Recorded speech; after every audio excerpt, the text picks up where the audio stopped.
Muito bem, nós estamos gravando a nossa aula de hoje, tá? Vamos estar iniciando o nosso segundo bimestre, nossos conteúdos relacionados ao segundo bimestre. São conteúdos um tanto mais técnicos, né? Nós vamos estar trabalhando até com alguns programas. Vamos ter alguns conceitos relacionados à cardinalidade, à modelagem, né? Então é um conteúdo um pouco mais técnico em relação àquela nossa introdução que nós tínhamos no primeiro bimestre, tá bom?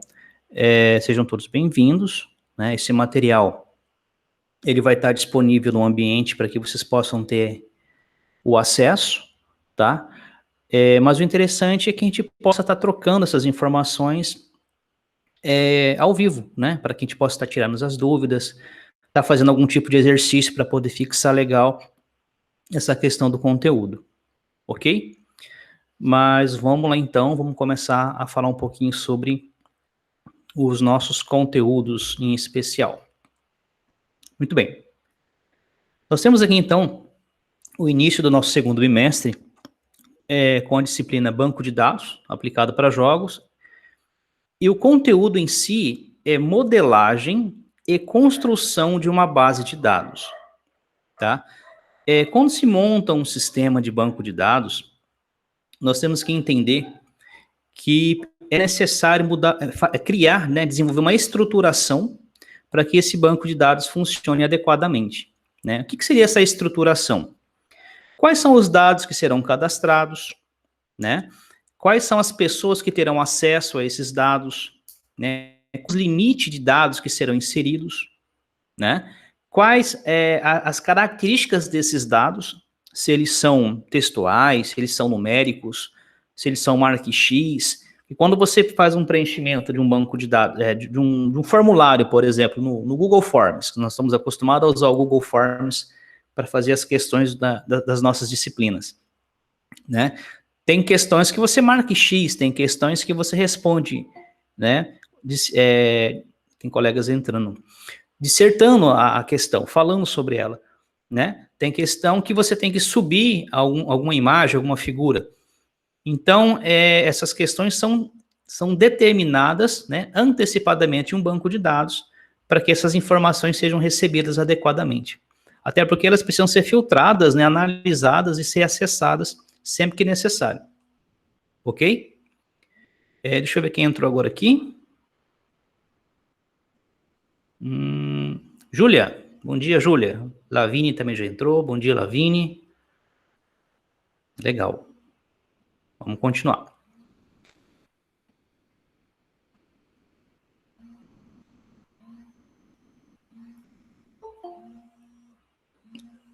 Bom dia, André. Tá me ouvindo?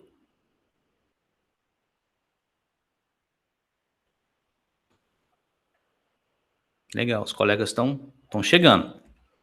Tranquilo? Então vamos falar um pouquinho sobre essa primeira questão que eu quero comentar com vocês.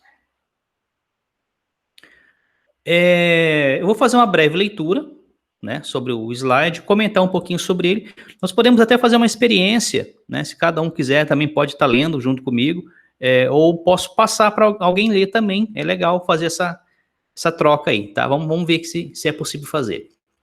Esse primeiro eu vou falar com vocês. Conceito de modelagem de dados. O conhecimento da modelagem de dados é muito importante para qualquer desenvolvedor que em algum momento irá construir alguma aplicação que irá interagir com o banco de dados. Uma modelagem mal feita pode comprometer o sucesso do projeto, tendo como consequência diversos problemas, como, por exemplo, a aplicação não funcionar, que é a pior, né?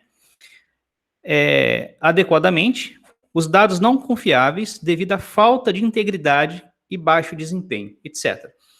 Aqui a problemática é o seguinte: quando você cadastra os seus dados, é o bem maior, né? Essas informações, elas têm que ser armazenadas de forma segura, de forma confiável. Você imagina os seus dados vazarem, né? Você imagina os seus dados serem perdidos. Você faz um cadastro e, de repente, você não tem mais esse cadastro. E aí? Né? Para onde ele foi? Será que ele foi copiado para alguém? Será que ele simplesmente desapareceu? né? Então, essa modelagem, ela visa, né, criar uma estrutura prévia, né, para que você possa, então, fazer a implementação do programa durante o desenvolvimento do projeto, ok? Por que estão com as câmeras desligadas? Na outra turma, eu falei assim, gente, vocês não ligam a câmera, por quê? Aí uma aluna respondeu assim, não, professor, é que eu não estou maquiada. E quando eu vou na escola, eu me maqueio todo, fico todo produzido. Eu falei, mas, né, nada a ver, né? Tem que aparecer assim para a gente poder trocar uma ideia com vocês. Vamos lá. Modelo conceitual. O que é um modelo conceitual? O próprio nome dele diz, né?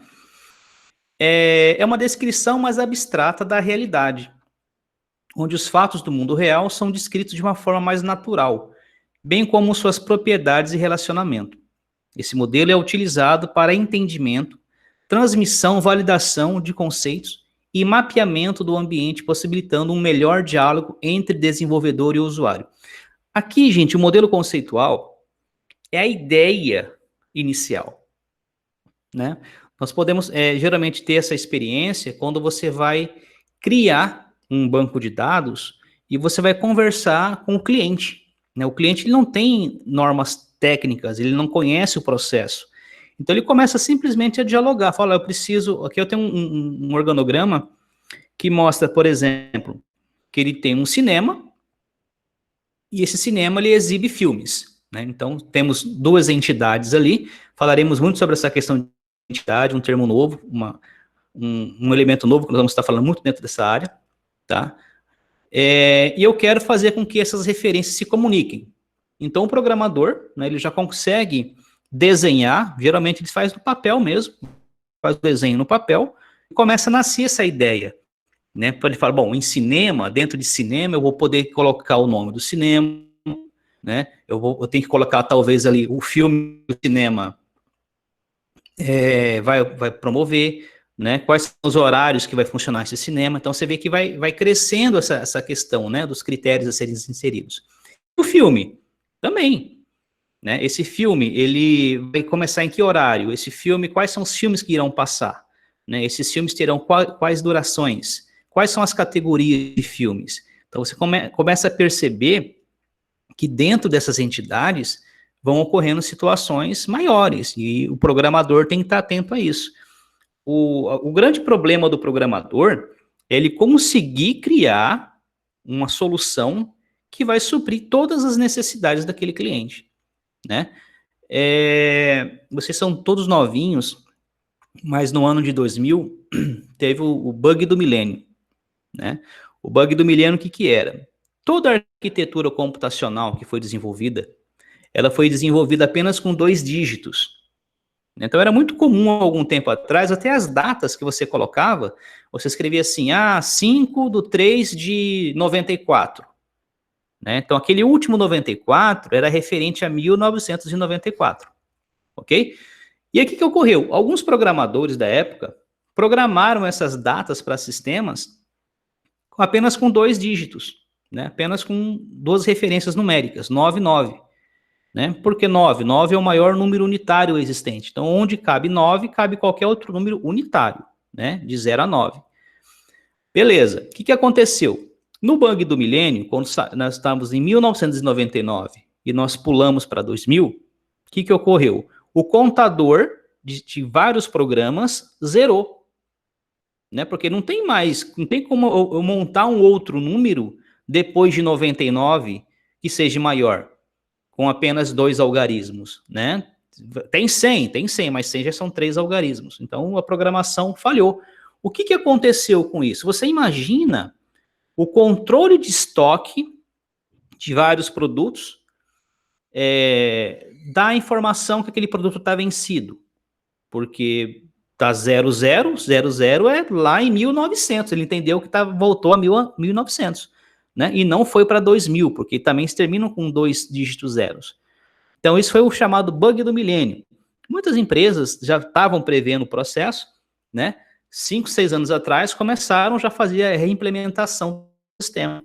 Então, isso aí é um caso, né, que aconteceu devido a um mau projeto, né? A pessoa desenvolveu um projeto achando que o mundo iria até 2000, né?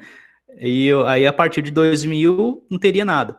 Então, o que aconteceu? Foi feito um reajuste em todos os sistemas, foram atualizados, foram trocados, e hoje, né, isso não acontece mais, né? A pessoa trabalha com 5, 6, 7 dígitos aí para poder referenciar datas. Tá? Apenas um exemplo de uma má arquitetura que poderia ser observada melhor, né, no momento do desenvolvimento.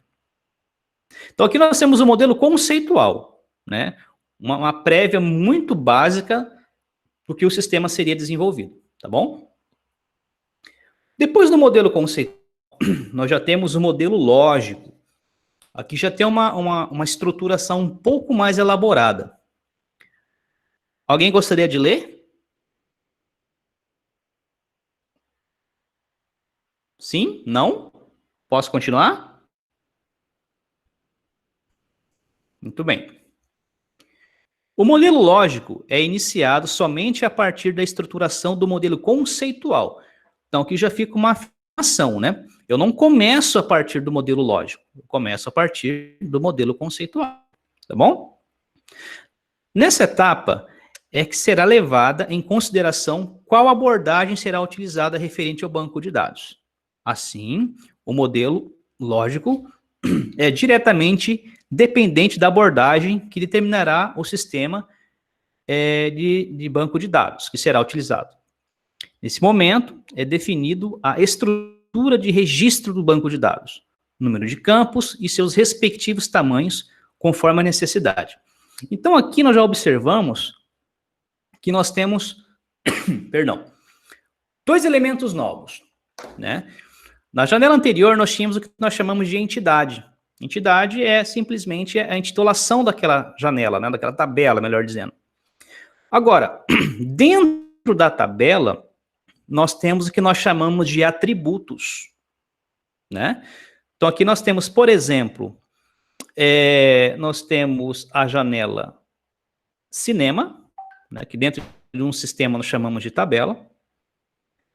Nós temos aí os atributos, que é o código, o nome, a rua, o número, o bairro, ou seja, aquilo que vai fazer com que aquele registro possua características específicas, né? Então, se nós vamos fazer uma analogia com vocês, vamos pegar a identidade de vocês, né? A identidade de vocês seria a entidade, ok? E aí as informações contidas nela, nome, filiação, data de nascimento, data de expedição, seriam os atributos referente àquela referência maior, ok? Percebemos também que esses atributos, eles estão em outras áreas da tabela, de outras tabelas, olha lá. Exibição também tem, né? Filme também tem, ok? Então aqui nós já temos uma informação bastante importante quando nós formos estar trabalhando com modelagem, porque nós temos que entender o que é entidade e nós temos que entender o que é atributos, tá? Ficou claro? Alguém gostaria de passar alguma informação? Esclarecer alguma dúvida a princípio? Posso continuar?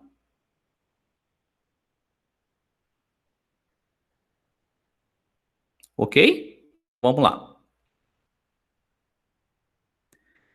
E aí eu tenho ela um tanto mais completa lá, né? Que já é o modelo físico.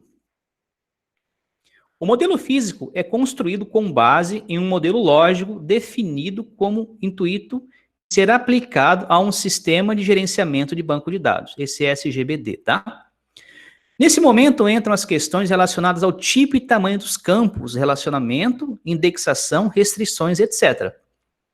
Ele descreve as estruturas físicas de armazenamento, tais como tabelas, índice, gatilhos, funções, visões, nomenclatura, etc. O modelo físico é a etapa final do projeto de banco de dados, onde será utilizada a linguagem de definição SQL para a construção do banco de dados. Falaremos um pouquinho de SQL em nossas próximas aulas. Tá? Vou passar um exemplo para vocês, mas não estamos falando sobre a linguagem ainda, tá bom? Bom, gente, aqui vocês percebem que existe uma nomenclatura diferente licenciada nos mesmos cinemas, exibição e filme, né? Eles continuam sendo entidades, porém, eles possuem características ainda mais específicas. Você vê que ele continua com o código, como tinha na janela anterior, no modelo lógico. Ele continua possuindo data, né, lá em exibição, só que você repara que agora ele define que tipo de campo é cada um deles. E qual a sua proposta de relacionamento, que falaremos um pouco na sequência. Tá? Por exemplo, eu tenho aqui algumas características, vocês devem ter feito no primeiro ano, Portugal, né? Vocês podem confirmar isso para mim? Ou não era no primeiro ano Portugal que vocês fizeram? Algoritmo. Sim, tá, responderam. Então, lá em algoritmo, nós trabalhamos com variáveis, né, algumas variáveis. E aqui, essas variáveis, elas utilizam a mesma nomenclatura, varchar, né, número inteiro, int, tá. Por quê? Porque essas informações, elas precisam ser armazenadas e elas precisam ser organizadas, né? Então, por exemplo, numa área que eu tenho que inserir valor numérico, eu não posso deixar valor textual, né? Eu tenho que usar uma referência numérica. Então, eu tenho que usar número decimal, já é uma outra variável, né? Assim que vocês trabalhavam em Portugal. Aqui em banco de dados, nós também estamos trabalhando dessa forma, tá? Nós temos que ter informações para saber que naquele determinado campo tem que ser inserido um valor com uma determinada informação numérica. Até quantidade você vai ter que se preocupar, né? Por exemplo, eu posso criar um campo para ser preenchido estado apenas com duas informações, né? 2 caracteres. Por exemplo, o estado do Mato Grosso do Sul, MS. Então, eu posso criar dentro da questão do banco de dados para que se preencha apenas MS. Não pode acrescentar mais do que 3 caracteres. Então, tudo isso nós temos que entender futuramente. Aqui eu estou dando uma breve explanação, né? Mas que nós ainda não estamos desenvolvendo nada nesse tipo ainda, tá bom? Quando vocês fazem login e senha, né, no e-mail de vocês, no cadastro de vocês, quando vocês chegam ali, por exemplo, na parte da senha e digita a senha, você repara que a senha ela não é vista, né? Ela é bloqueada, ela aparece ali asterisco, né? A não ser que você clique naquele olhinho tal, que ela venha a ser exibida. Então, esse é um critério, né? Você oculta a informação da senha para que, ao ser digitada, ela não seja exibida na tela.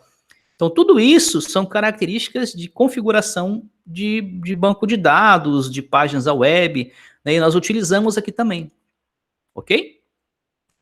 Muito bem. Uma coisa que vocês devem ter observado também aqui, eu só vou voltar ao slide anterior, para que vocês percebam aqui uma questão. Aqui, quando havia a relação entre uma entidade e outra entidade, nós tínhamos apenas uma linha, né? Vou voltar mais uma para você ver também. Na outra também era a mesma coisa. Olha lá, nós tínhamos apenas uma linha ligando, indicando que existia um relacionamento. Pronto. Só que, se você for observar nessa última, a linha ela é representada de uma forma diferenciada, tá? Isso aqui nada mais é do que uma estruturação que nós utilizamos para poder determinar quem é relacionado e a hierarquia dessa relação, tá? Falaremos isso um pouquinho mais à frente ainda nessa aula, ok? Bom, aqui o que eu tenho? Aqui eu tenho um código SQL.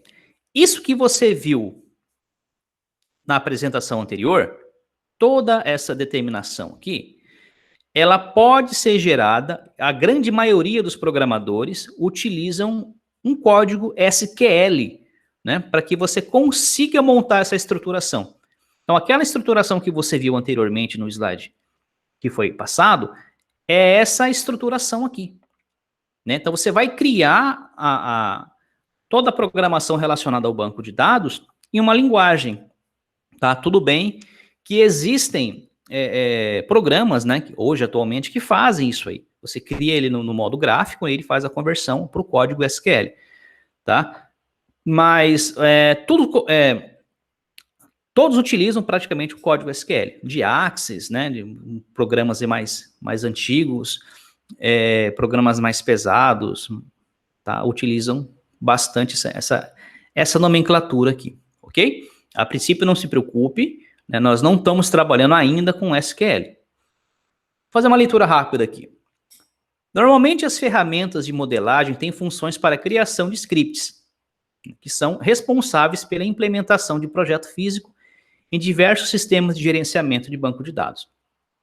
Tomando como exemplo o projeto, ao lado temos como resultado o seguinte script SQL. Então, aquele modelo que nós vimos anteriormente é exatamente esse script aqui. Tá? Muito bem. Alguém gostaria de fazer alguma pergunta a princípio? Não? Aqui eu tenho algumas ferramentas de modelagem. Tá? Tem o DB Designer, tem o Power Designer.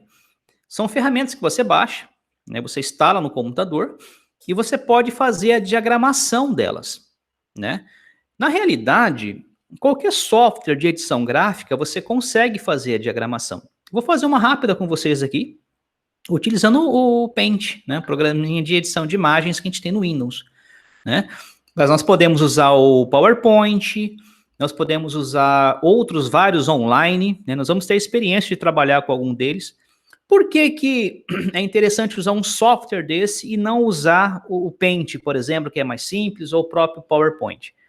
Esses programas, eles já facilitam o desenvolvimento na utilização de chaves primárias, chaves estrangeiras, ele já consegue entender a correlação entre elas. Falaremos disso um pouquinho mais à frente, numa próxima aula. Mas são programas bem interativos, intuitivos, são programas fáceis de se trabalhar. Teremos a experiência de trabalhar com alguns deles, sim. Ok?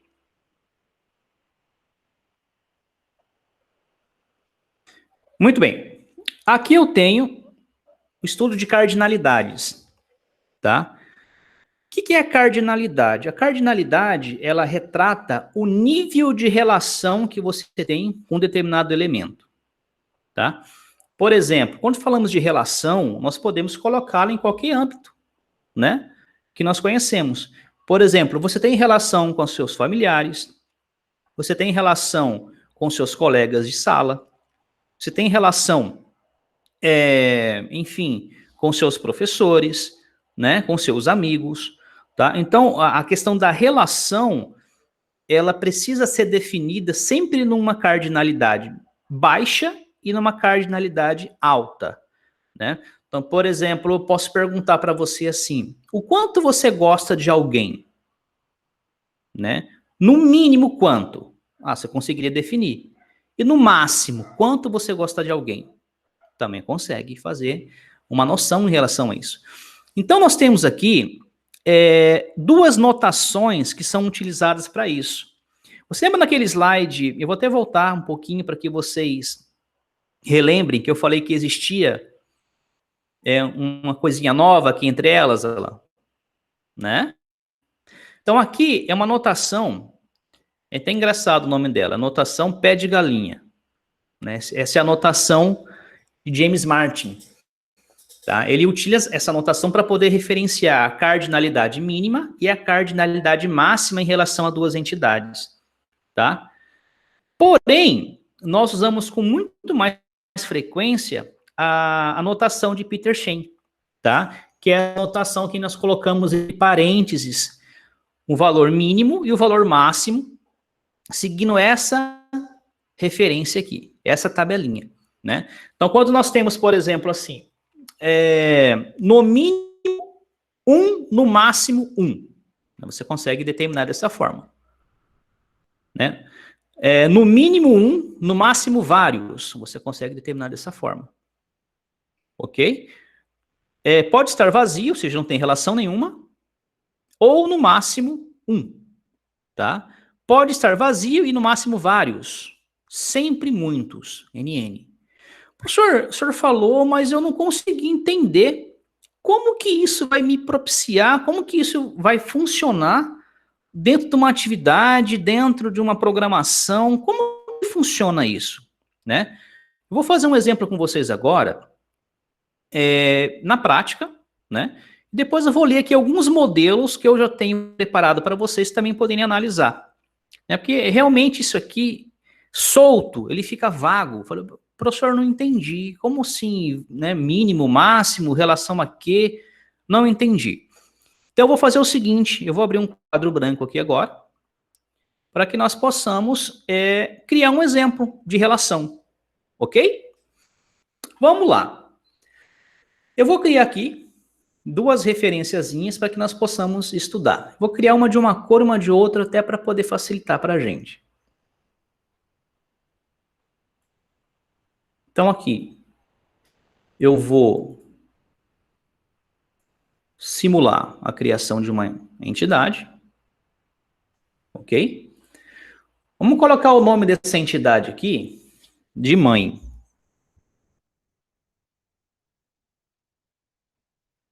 Ok? Aqui.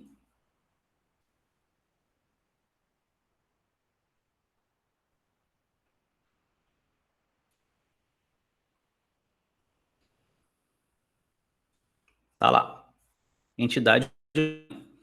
Para ficar mais organizado, vamos colocar aqui entidade.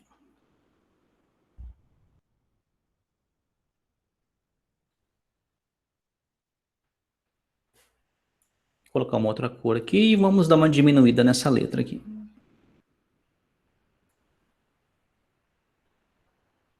Pronto. Vamos criar uma outra entidade. Vamos escolher uma cor aqui.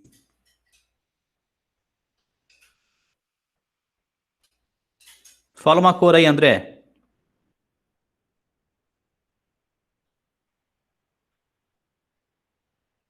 Tá me ouvindo, André?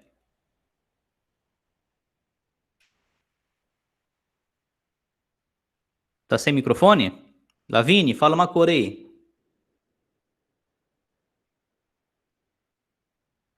Azul já foi, André. Tá, vamos pôr o vermelho.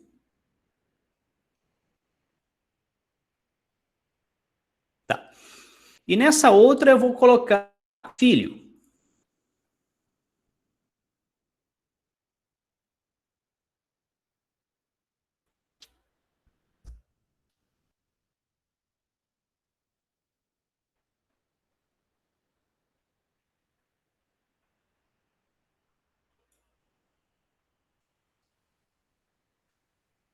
Tudo bem? Entidade mãe e entidade filho. Vou fazer uma copiazinha aqui para facilitar o processo. Muito bem. Temos duas entidades, mãe e filho, ok? Vamos criar um relacionamento entre eles aqui.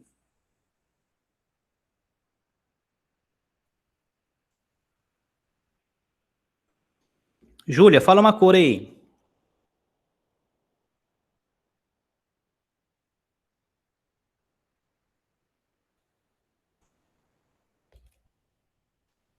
Amarelo. Deixa eu ver se vai ficar ruim de ver, Júlia. Amarelo.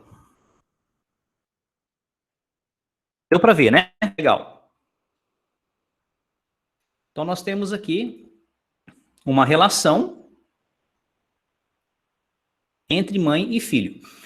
Vou fazer uma linha entre eles aqui. Essa linha eu vou fazer no preto mesmo. Vamos lá.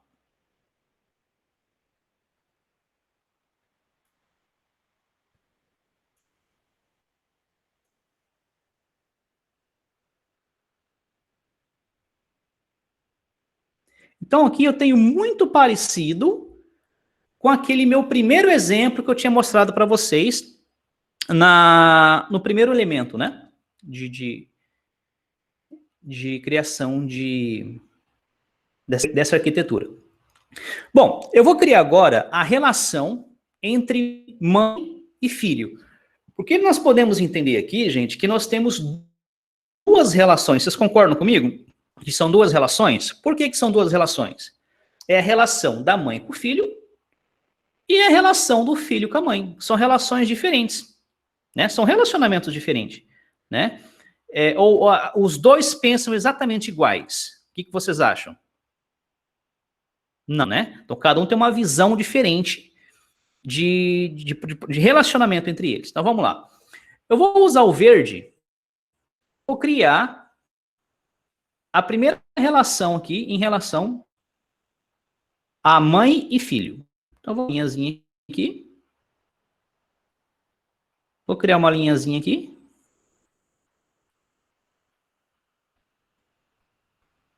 E vou criar uma linhazinha aqui. Tá? Eu vou criar uma setinha aqui para dar sentido de onde está vindo essa informação, né? Para não ficar perdido.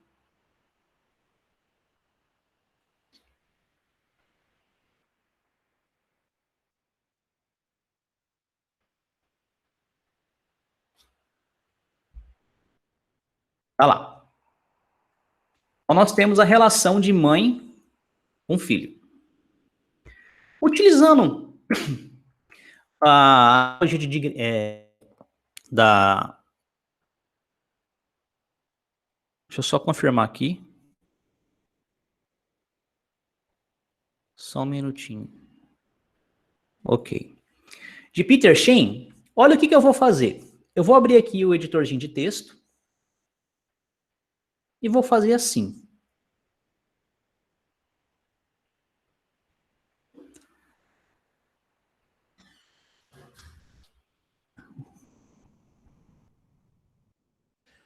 Qual essa mãe, ela tem, no mínimo, quantos filhos? Ela já é gerada uma mãe. Então, essa mãe, ela pode ter quantos filhos? No mínimo, quantos? O que vocês acham? Ela pode ter, no mínimo, um. Senão, ela não seria mãe. Né? Eu não posso considerar uma mulher, por exemplo. Olha, que ela é uma mãe. O que caracteriza ela ser uma mãe? Ela ter, no mínimo, um filho. Tá? E, no máximo, quantos filhos ela tem? Quantos filhos uma mulher pode ter? Vocês conseguem determinar isso? Não. Então eu não posso criar um banco de dados e falar assim, olha, aqui pode ser cadastrado todas as mães, mas só podem ter 4 filhos. Eu não posso fazer isso, né? Então, seguindo aquela analogia referente a Peter Shen, eu coloco muitos. Então, agora, o que eu consegui determinar aqui? Que essa mãe, ela pode ter, no mínimo,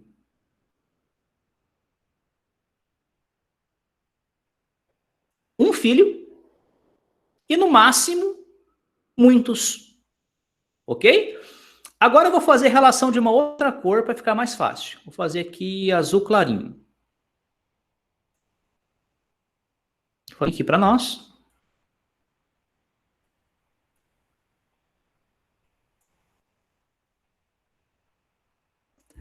E vou fazer a setinha.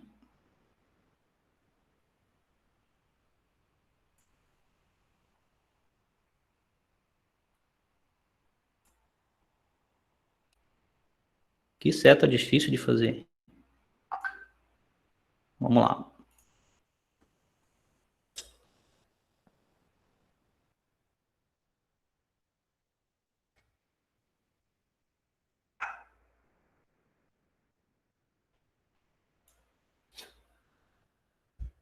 Olha lá.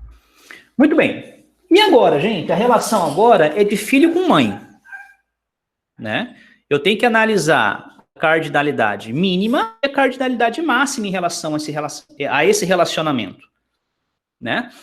Então, deixa eu pegar aqui o editorzinho e vou fazer ele no azul também. Esse filho, ele tem no mínimo quantas mães? Se ele é filho, se considera o quê? Que ele possui uma mãe, que ele não pode ter surgido, né, de uma explosão, surgiu ele. Não, ele nasceu de alguém. Então, ele tem que ter no mínimo quantas mães? Um, né? Ninguém tem mais de uma mãe, ninguém consegue nascer de 2 mães. Nasce apenas de uma mãe. Correto? Concorda comigo? E no máximo, quantas mães você tem? Uma. né? Ninguém tem mais de uma mãe. Tá? Ah, mas o fulano, ele tem a avó dele que criou ele. Não, mãe, né? Se considera mãe o quê? Né? Se nasceu de determinada pessoa, né? O filho nasceu de determinada pessoa, aquela pessoa que deu à luz aquela criança é a mãe dela, independentemente, né? É a mãe. Então eu tenho essa característica lá. Então, com essas informações que nós acabamos de analisar, nós percebemos exatamente essa questão lá. Então, aqui eu tenho a cardinalidade desse relacionamento, né? Então, o cara vai olhar isso aqui e vai olhar, ah, sim, aquele que é um relacionamento de um para muitos. E na opção inversa, ele quer o relacionamento de um para um. Você tem que entender essa questão aqui, tá?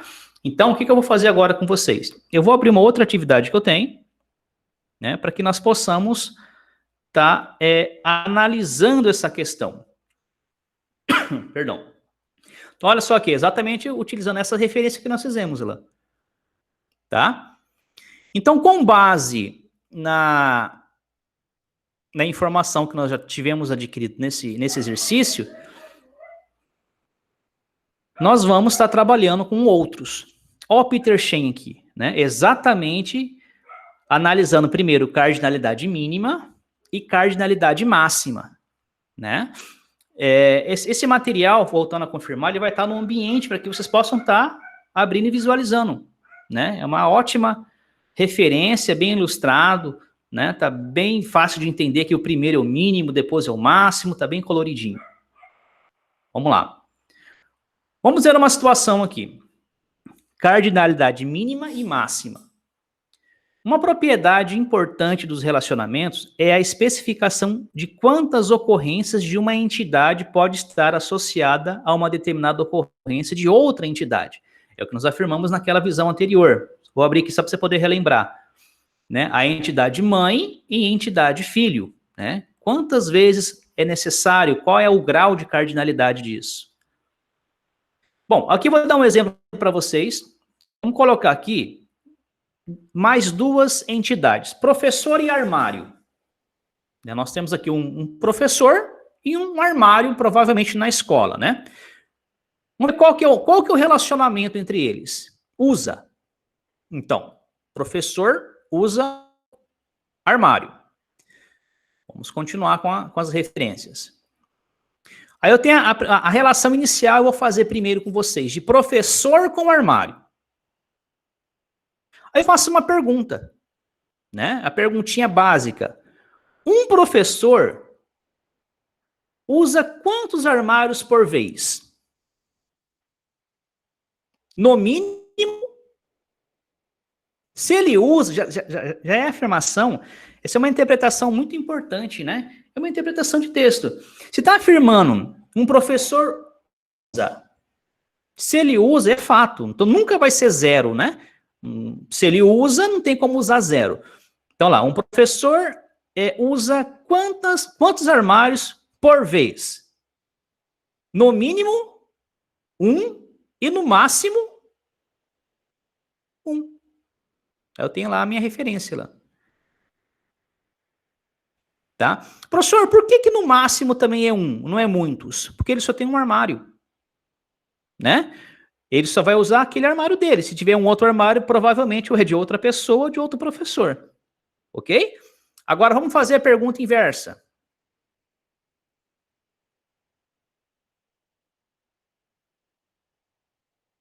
O armário é usado por quantos professores? No mínimo 1 e no máximo 1. É ele mesmo. Né? Então aqui é uma típica relação 1 por 1. Ok? Olha lá. Tá pronto. Então basta você analisar os parâmetros, né? Fazer a perguntinha e você consegue ter aquela noção do que está se tratando, né? Às vezes, gente, só de você ler o enunciado, né? O professor utiliza, o empregado compra, você já tem uma afirmação, então já sabe que nunca vai ser zero, né? Vamos ver as próximas aqui. É a mesma pergunta. Vamos ver qual que é o nosso exemplo. Funcionário, departamento. Olha que interessante. Eu tenho um funcionário e um departamento, né? Funcionário, o João, departamento, cobrança. Então, ele trabalha lá no departamento de cobrança, perdão, de uma determinada empresa. Vamos lá. Relação, trabalho. Relação funcionário-departamento. Perguntinha. Um funcionário trabalha em quantos departamentos? Geralmente, quando você é funcionário de uma empresa, você trabalha apenas em um departamento, né? Ah, eu sou caixa no supermercado tal. Você é caixa, né? Você não é repositor, você não trabalha no açougue, você não é da padaria, você é caixa. Então é fato, né? Então, um funcionário trabalha em quantos departamentos? No mínimo, um. E no máximo, um. Né? Ele não pode sair desse departamento e trabalhar em outro. Né? Então, é um relacionamento um por um. Tá? Vamos lá. Um por um. Vamos fazer ao contrário. Em um departamento, quantos funcionários trabalham? Olha só, eu estou fazendo ao contrário a pergunta, né? Estou fazendo agora de departamento para funcionário. Em um departamento, quantos funcionários trabalham?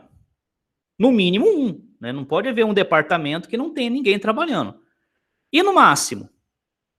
Muitos. Porque tem departamentos, por exemplo, voltando a falar dos caixas em supermercados.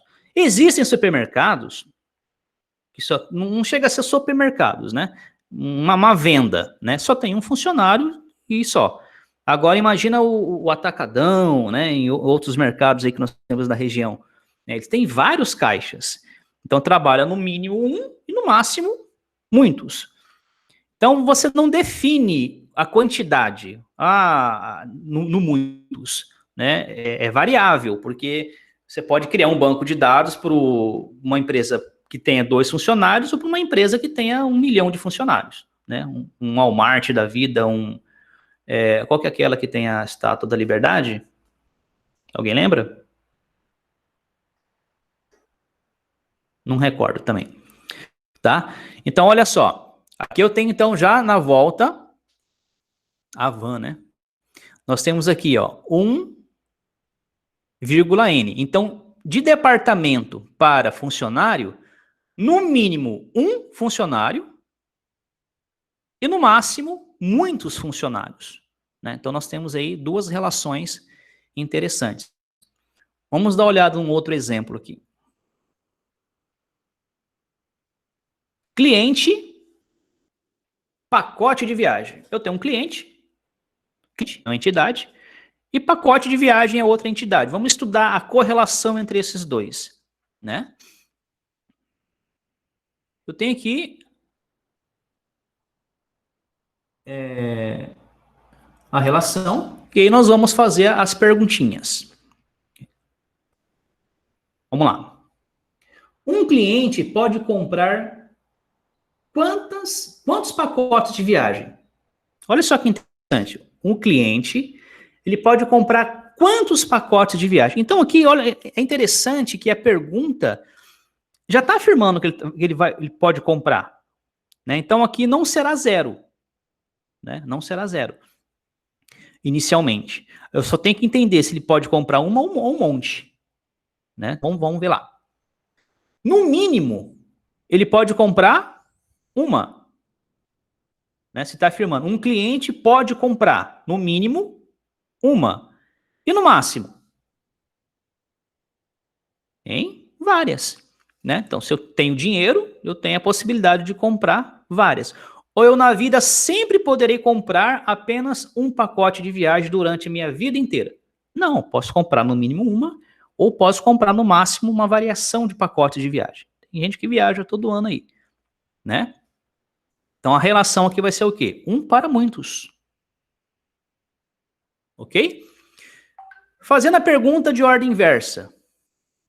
Um pacote de viagem pode ser comprado por quantos clientes? No mínimo um cliente, né? Porque você imagina que se essa agência de viagem não vende pacote para ninguém, zero, não, faliu, né? Perdão. Então ela tem que entender o quê? Que ela pode ser no mínimo uma e no máximo muitas também. Um pacote de viagem pode ser comprado por quantos clientes? No mínimo um cliente e no máximo muitos clientes. Ok? Olha lá. Muito bem. Então, quando se trata de cardinalidade, nós temos que tratar a correlação entre as entidades, ok? Fazer com que essas informações consigam fluir para que o programador consiga criar campos que converjam, né? Consigam se comunicar entre si e não falte informação, ou melhor, não falte critérios para que essa correlação funcione, né? Você imagina você criar um banco de dados para um hospital, onde existe lá a área pediátrica, né, que tem correlação médico-paciente, né? O médico ele pode ter quantos pacientes? No mínimo um, no máximo um monte, né? E esse paciente pode ter quantos médicos podem tratar dele? No mínimo um, no máximo também um monte. Né? Se eu não conseguir com esse aqui, eu posso conseguir com outro médico. Então, essa correlação é bastante interessante de você analisar, né? E é fundamental para que trabalhe com diagramação, com programação, com estruturação de banco de dados. Né? Em algumas aulas futuras, nós vamos estar trabalhando com a criação real dessas tabelas, né? Utilizando programas, né? Mas tem que ter essa ideia para que você consiga fazer com que esses campos se comuniquem entre si. Ok? Muito bem, fechamos o nosso conteúdo. Alguém gostaria de comentar alguma coisinha, falar? Vocês estão bem quietinhos, hein? André, você está sem microfone, André?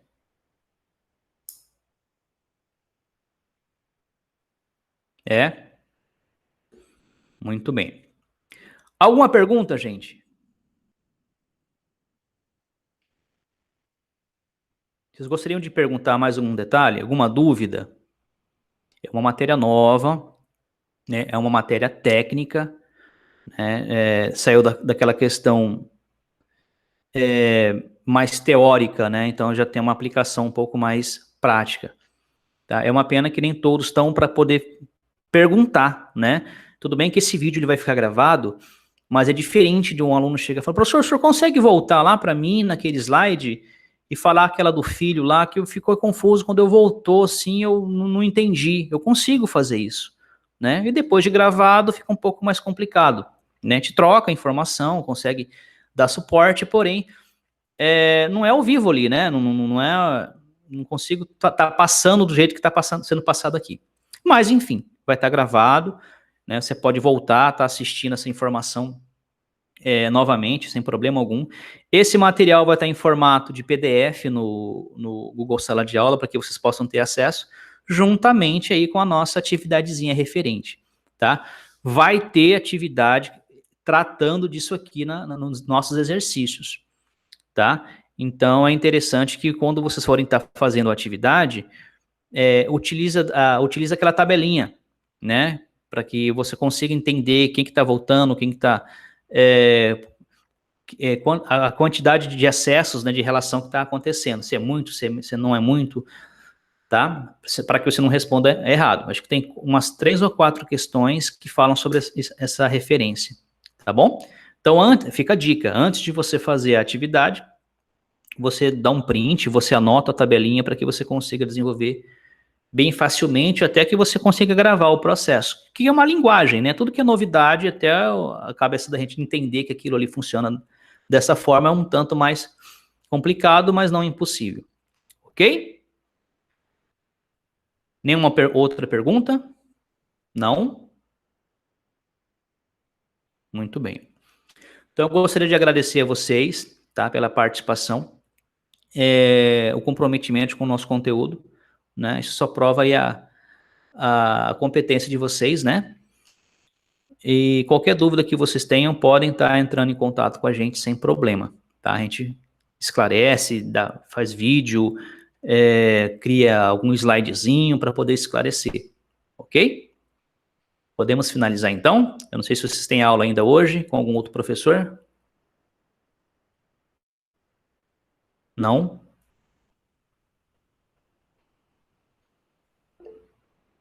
Ah, tá. O André falou que tem sim. Muito bem, gente. Então eu vou estar encerrando aqui a nossa aula, tá? E provavelmente a semana que vem nós estaremos aí novamente, provavelmente já falando de algum outro programa para poder estar montando esses relacionamentos aí, ok? Até a nossa próxima aí, Deus quiser. Vocês podem estar saindo sim da sala para poder entrar na sala da aula que vem a seguir, tá? Até mais.